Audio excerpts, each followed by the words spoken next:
Ancient skeletons of giants were displayed as trophies in medieval Europe. Where were they placed and why did they disappear? They were in exhibits tied to columns of the buildings. Scientists who are adherents of the theory of Darwinism deny the existence of giants, and in their opinion, Homo sapiens and predecessors could not have been taller than 10 feet. Indeed, this is very hard to believe that people could reach 110 to 113 feet or even more. But let's remember that the Old Testament has quite a few events that have historical references to giants.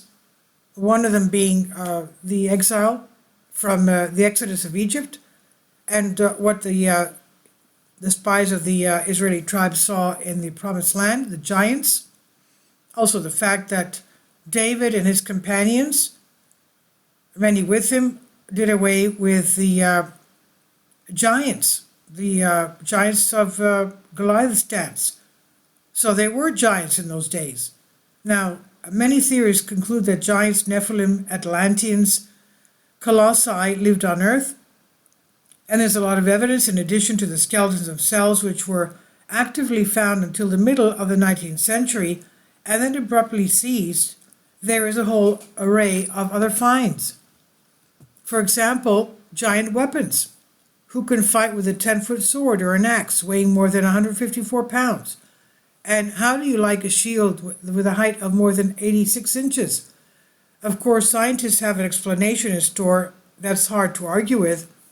These are ritual specimens that have never been used in battle, they say. And as for the huge shield, it was attached to the rook and was also not part of the equipment. But why, when scientific specialists cannot explain something, for example, a building, they call it a temple or an observatory, and if it's an artifact, then it must be a ritual one by definition. All this cannot be seen as an attempt to get to the truth, but as a convenient tool. As for the giants themselves, there are a great many references to them, both in local folklore and in works of art. For example, in Washington, D.C., there is an engraving titled The Funeral of Prince Francesco de' Medici, and the National Gallery of Art houses. It depicts a remarkable detail that no one paid attention to for a long time. The columns of the hall where the event took place are decorated with giant skeletons. Meticulous researchers have tried to discover the original source to see if this is the author's fantasy or if he depicted a real-life painting. It turned out that the people were at war with the giants, and each skeleton of the slain giant was exhibited as a trophy. Sometimes it happened outdoors and sometimes inside buildings. In this case, the columns of the Basilica of St. Lawrence are decorated with trophy skeletons. Until about the end of the 18th century, this practice was welcomed and encouraged, and by 1778 the church commemorated this date with the victory of the people over the giants and the death of the last of their kind. From that moment on, it was decided to burn their bones.